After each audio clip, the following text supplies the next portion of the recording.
Continue करते हैं next information. तो केसी मेहता इंपॉर्टेंट रहेंगे, आपको ये नोट डाउन करके रखना है, मार्क करके रखना है।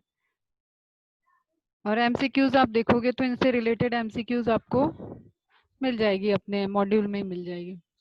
ठीक है, रस्ट डिजीज, स्मट डिजीज, बस डिजीज जो हम नाम बता रहे हैं ना उतनी डिजीज तक ही लिमिटेड रहना। डिजीज से रिलेटेड अभी एमसीक्यू आपको इस चैप्टर में सॉल्व करने की जरूरत नहीं है। फिर कुछ फेमस बुक्स हैं जिनको मैच द कॉलम और क्वेश्चन आए हुए हैं, इसलिए आपको ये फेमस बुक्स के भी नेम नोट डाउन करके रखने हैं। नोवा जनरा प्लांटरम, कुछ स्पेसिफिक नोवल कैरेक्टरिस्टिक्स थे, ठीक है, प्लांटी फंजाई के, जिससे हम आइसोलेट करके उनको नोवा जनरा प्लांटरम, प्लांटी से आइसोलेट किए नए जनरेशन, नए जनरा को या फंजाई कह लो, उसके बारे में पीएम मैकेली ने एक बुक लिख रखी है। Clear? Systema Mycologicum, again myco word जहां पे भी आए, जैसे एक बहुत कॉमन वर्ड है, पहले भी बता रखा है, माइकोराइजा, माइकोराइजा, ठीक है। Myco means fungi, rhiza means root. अगर फंजाई किसी रूट के साथ एसोसिएशन में है जो कि जिम्नोस्पर्म की कैरेक्टरिस्टिक्स है, तो वहां पे आपको उस टर्म के लिए माइकोराइजा वर्ड यूज करेंगे। तो just myco is related to fungi. तो systema mycologicum, E M Fries, P A Micheli की एक बुक है, एक है सिलोस फंगोरम, इसके बारे में पीए सोकार्डो ने लिखी है बुक, और इसमें more than 64,000 species of fungi के बारे में इंफॉर्मेशन अवेलेबल है। तो इस बुक के बारे में भी पूछा जा सकता है। कुछ आपको रटना नहीं है, जस्ट आप एक बार इससे गो थ्रू हो लोगे ना एग्जाम के 1-2 महीने में, तो आप इसको याद रख सकते हो। आपको हो सकता है मैच तो कॉलम आ जाए, इधर साइंटिस्ट इधर बुक आ जाए, तो आपको उनको मैच करना होगा। क्लियर है? नेक्स्ट जनरल कैरेक्टरिस्टिक्स हम लोगों ने देख ली। नेक्स्ट हैबिटेट, हैबिटेट के बारे में बात करें कि फंजाई कहाँ कहाँ ग्रो कर सकती है।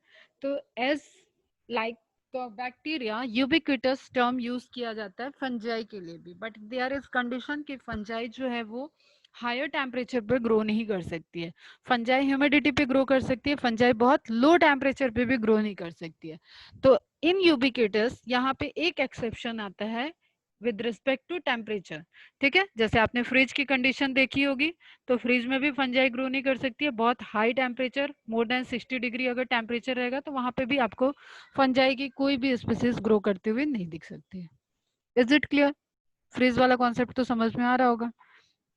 ठीक, क्लियर है? फंजाई और यूबिक्विटस एवरीवेयर प्रेजेंट हो सकती है। यूबिक्विटस का मीनिंग यहाँ पे लिख दिया मैंने ब्रैकेट में। अब उनके हैबिटेट के अकॉर्डिंग फंजाई को कुछ टर्म्स दिया गया। अगेन लॉट्स ऑफ टर्मिनोलॉजी, पूरे आपके एक पेज पे समझ लो, 10 to 15 एमसीक्यू यहाँ पे प्रेजेंट है। एक मिनट बेटा, मैं थोड़ा अपना वीडियो ऑफ कर लूँ तो कनेक्शन में। ठीक है, तो फंजाई और यूबिक्विटस। अब जो मोस्ट फेवरेट कह लो एक एग्जामिनर का है कॉप्रोफिलस, कई बार पूछा गया है। कॉप्रोफिलस मीन्स वो फंजाई की स्पीसीज जो काउ डंग वगैरह पे ग्रो करती हैं। ठीक है, उसको क्या कहते हैं? Coprophilous. Clear? To grow on dung. Endobiotic, अब जस्ट आप समझो कि कोई बायोलॉजिकल ऑर्गेनिज्म है, प्लांट ही समझ लो, ठीक है, ये उसका प्लांट का पार्ट है, और इसके ऊपर आपको कुछ फंजाई का पार्ट दिख रहा है, एंड इसके अंदर most of the part of fungi है। ठीक है, इसको क्या बोल देंगे हम? Endobiotic. In the cells of the host organism, एक होस्ट ऑर्गेनिज्म के सेल के अंदर अगर ग्रो कर रहा है। एक एक पॉइंट को बेटा मेरे साथ ही अटेंटिव होके सुनो, अदरवाइज ये अभी स्लाइड पूरी रंग जाने वाली है रेड रेड, और आप उसके बाद ढूंढोगे कि मैम ने क्या लिखा। तो again I repeat, endobiotic in the cell of the host organism. ठीक है, एसोसिएशन में ग्रो कर रही है, सेल के अंदर most of the fungi use grow कर रही है, एंड अपर सरफेस पे हमें कुछ फंजाई का पार्ट दिख रहा है, तो that is endobiotic. Epibiotic, reproductive part are on the surface of the substratum and remaining part below the surface, example syncytium।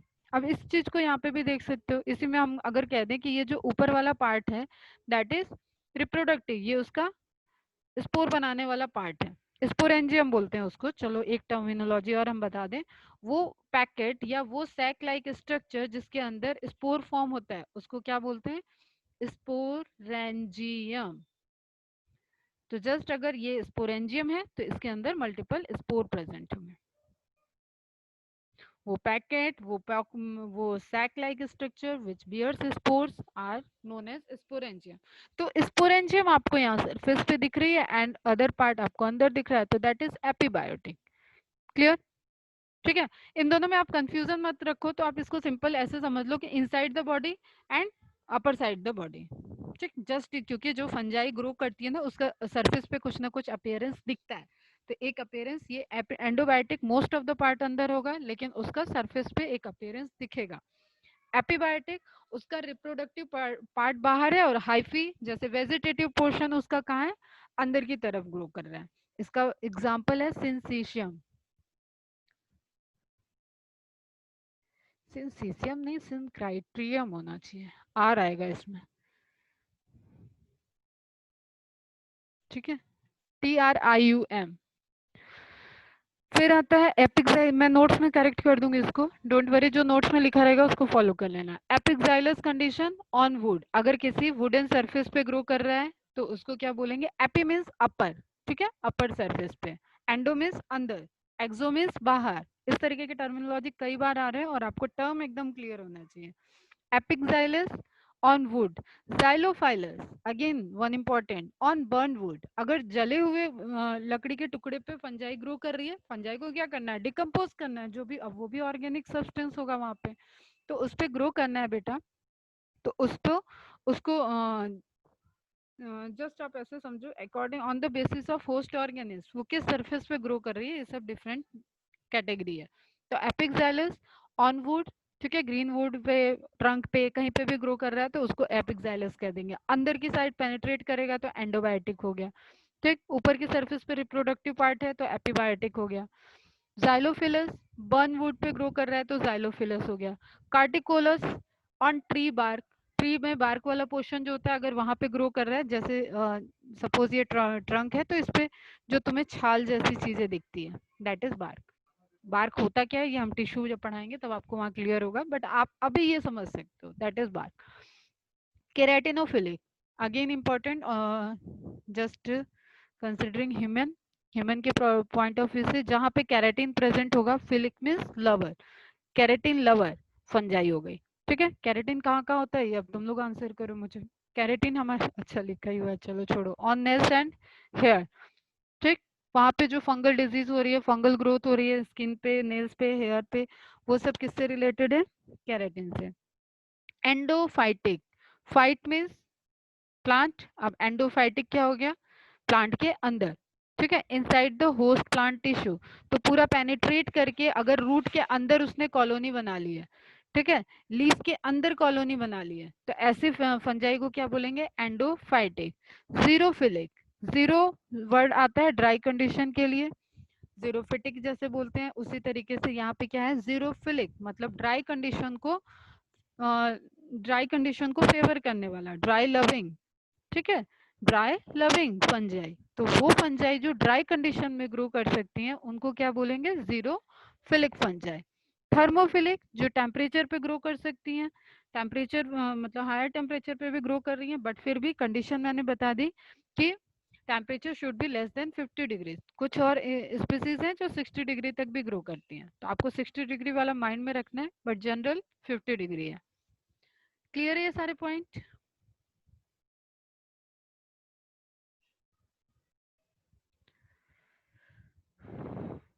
Again, I repeat, endobiotic, coprophilus, epibiotic, epizylus, xylophilus, corticolus, keratinophilic, endophytic, xerophilic, and thermophilic. These are the substance on which the fungi want to grow. ठीक है, जो fungi की category जिस substance पे grow कर रही है, जैसा उसका होस्ट ऑर्गेनिज्म है उसके अकॉर्डिंग ये डिफरेंशिएट किया गया है, और किस पे ग्रो कर रही है वो यहाँ पे आपका इस कॉलम में है।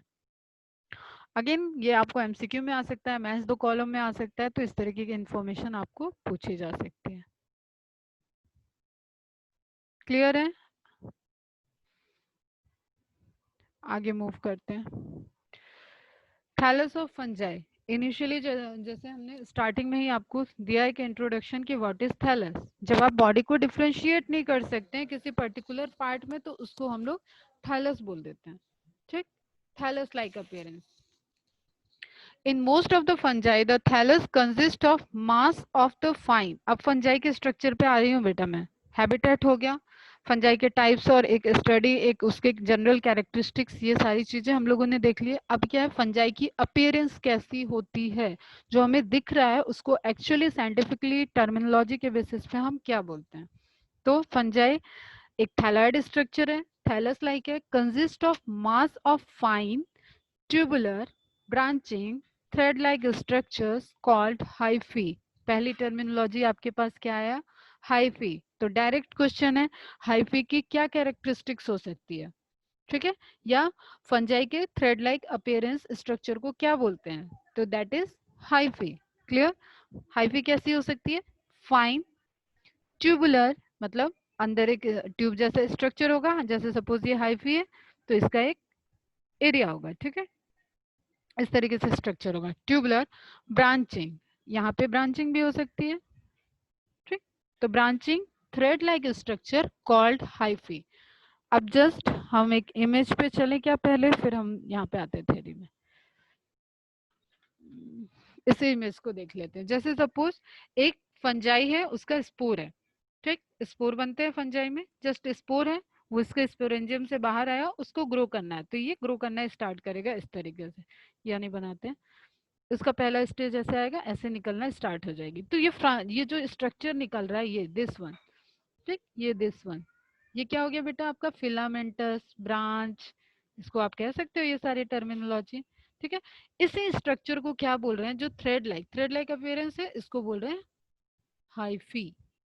कोई डाउट बेटा, हाइफी समझ में आया।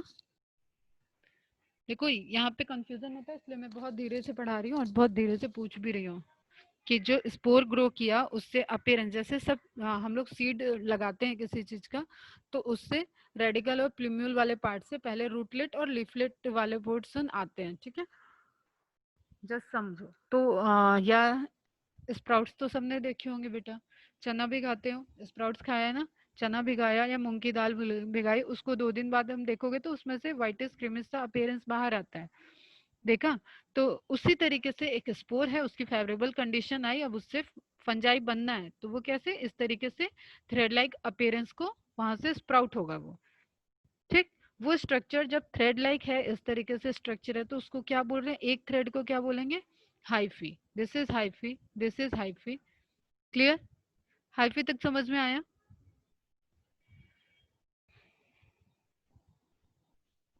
जस्ट हाइफी माइसिलियम समझ लो, उसके बाद लेक्चर क्लोज कर देंगे।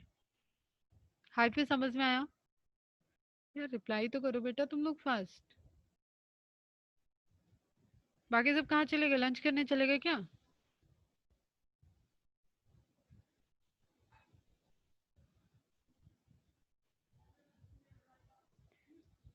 ठीक है, मम्मी पापा को बैठा दिया करो कि मम्मी देखो तो पता, मैडम पता नहीं क्या बम्बारमेंट कर रही है, थोड़ी देर आप ही सुन लो, हम आते हैं कुछ खा पी के।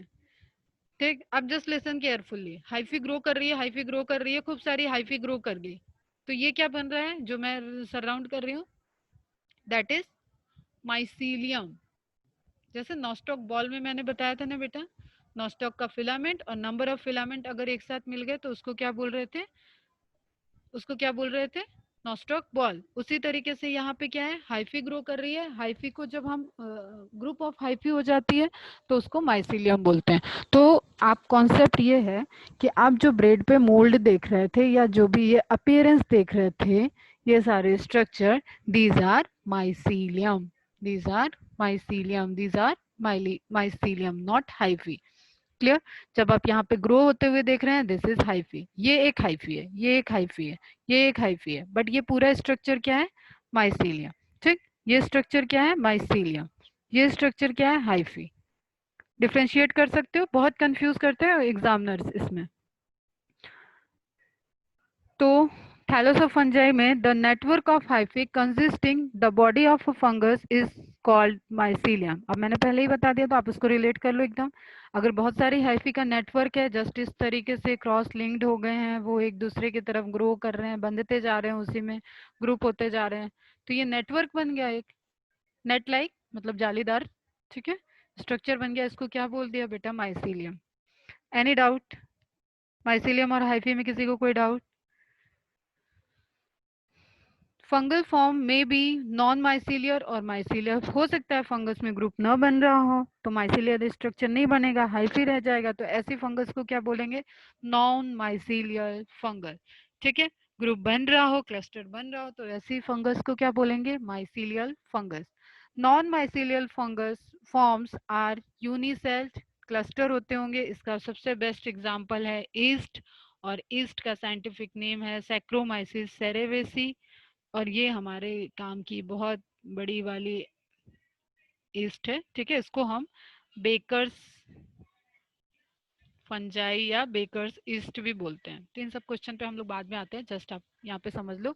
यूनिसेल्ड स्ट्रक्चर है ईस्ट। अब आपके माइंड में आएगा मैडम इसको उठा के प्रोटिस्टा में डाल दूं, ठीक है, बट पता नहीं, biology is science of exception. East को फंजाई में ही पढ़ते हैं, प्रोटिस्टा में नहीं डाला गया है। ठीक, आप प्रोटिस्टा में पढ़ोगे तो कोई मना भी नहीं करेगा, बट हायर लेवल पे इसको फंजाई में ही पढ़ते हैं। Sometimes the unicelled non-mycelial fungi due to the budding form pseudomycelium। अब pseudo means क्या होता है? False। ठीक है, तो कोई बडिंग हो रही है, वो सिंगल सेलुलर यूनिसेल्ड सेल है लेकिन बडिंग कर रही है और उसका एक स्ट्रक्चर ऐसे ऐसे डेवलप होता जा रहा है, ठीक, बडिंग करती जा रही है, तो ये क्या हमें दिखेगा? ये क्लस्टर बन जाएगा और it looks like mycelium but it is not a true mycelium, क्योंकि यहाँ पे हाइफी जैसा स्ट्रक्चर ही नहीं है। तो इस माइसीलियम को हम क्या कहेंगे? Pseudo mycelium. Clear? Pseudo mycelium भी ईस्ट में दिखता है। अभी एक इमेज और होगा वहां पे, मैं आपको दिखा सकती हूँ ये स्ट्रक्चर, ये वाला देखो, ये माइसीलियम ईस्ट ग्रो कर रहा है, बेकर्स ईस्ट है, तो इस पे कोनिडिया फॉर्मेशन होता है। अभी छोड़ दो उसको, कोनिडिया क्या होता है क्या नहीं होता है, आई थिंक छोटे क्लासेस में पढ़ा भी होगा वैसे तुम लोगों ने। तो ये क्या एक थ्रेड लाइक अपीयरेंस दे रहा है, और हर एक थ्रेड को अगर हम हाइफी मान लें तो ये पूरा स्ट्रक्चर क्या हो जाएगा? Mycelium. But we know that it is not a true mycelium, तो ये क्या हो जाएगा बेटा? Pseudo mycelium.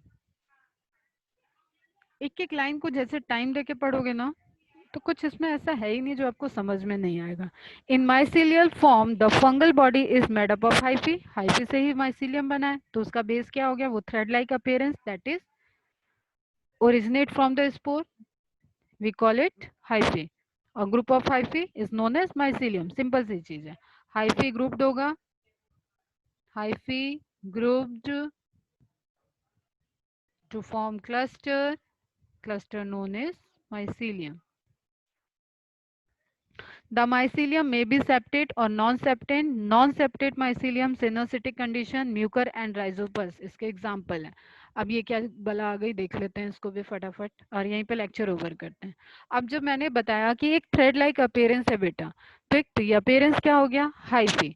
ठीक, इस हाइफी को जैसे तुम्हारे घर को मैंने कई बार कंपार्टमेंटलाइजेशन करवाया है और सारी दीवार उठा दो तो पूरे घर को एक बना दिया और सबको आपस में मिला दिया, सेम वे में ये हाइफी में कई सारे बीच में सेप्टा है, तो ऐसी हाइफी क्या हो जाएगी? Septate hyphae. सेप्टम प्रेजेंट है तो सेप्टेट हाइफी।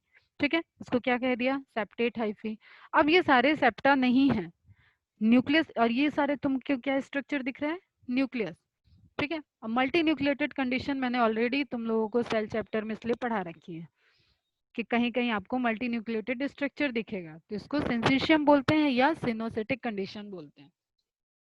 अब यहाँ पे क्या है? सेप्टा नहीं है, तो जस्ट हम इन सारी बाउंड्री को देखा कि एक हाइफी ऐसी है जिसमें बाउंड्री ही नहीं है, तो बाउंड्री नहीं है तो सारी की सारी सेल क्या है? एक साथ प्रेजेंट, सारी की सेल, सारी सेल में सारे न्यूक्लियस कैसे दिख रहे हैं आपको? एक जैसे एक साथ दिख रहे हैं, एक ही बाउंड्री के अंदर। अब ये बाउंड्री हम हटा दें, बस बेटा थोड़ा सा वेट, ये सारी अंदर इंटरनल बाउंड्री हमने हटा दी और एक्सटर्नल बाउंड्री सब प्रेजेंट है, तो ये एक स्ट्रक्चर हो गया और उसके अंदर नंबर ऑफ न्यूक्लियस हैं, तो ये कैसे स्ट्रक्चर हो गई? Multi nucleated structure. ठीक है। और हाइफी कैसी हो गई बेटा, सेप्टेट है या ए सेप्टेट, सेप्टा प्रेजेंट है तो सेप्टेट, सेप्टा अब्सेंट है तो ए सेप्टेट, ए आगे लगा देंगे। तो हाइफी कैसी है, ए सेप्टेट सिनोसिटिक कंडीशन, कोई दिक्कत? ठीक है, तो उसी के बारे में लिखा हुआ है, नॉन सेप्टेट या ए सेप्टेट। कोई डाउट बेटा? फटाफट चले जाओ लंच करने, अगर कोई डाउट नहीं है तो, कुछ पूछना है तो बताओ। Is it clear, basics of fungi clear? अभी फंजाई में पढ़ना है बेटा ज्यादा।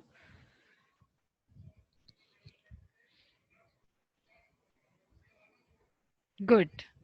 तो सभी जल्दी से अच्छे से जाके अच्छा सा टेस्टी टेस्टी लंच कर लो, मैं भी कर लेती हूँ। कोई डाउट हो इससे रिलेटेड तो पूछो, ये नोट्स मैं अपलोड कर दूंगी। और इसके साथ आप आगे फोकस्ड रहोगे।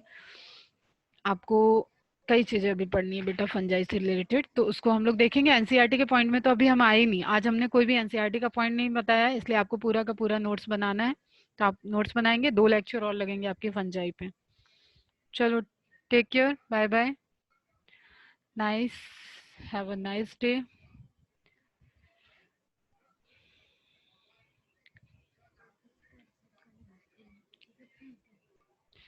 कर्सर ही नहीं आ रहा मेरा, एंड कहाँ से करूँ? चलो।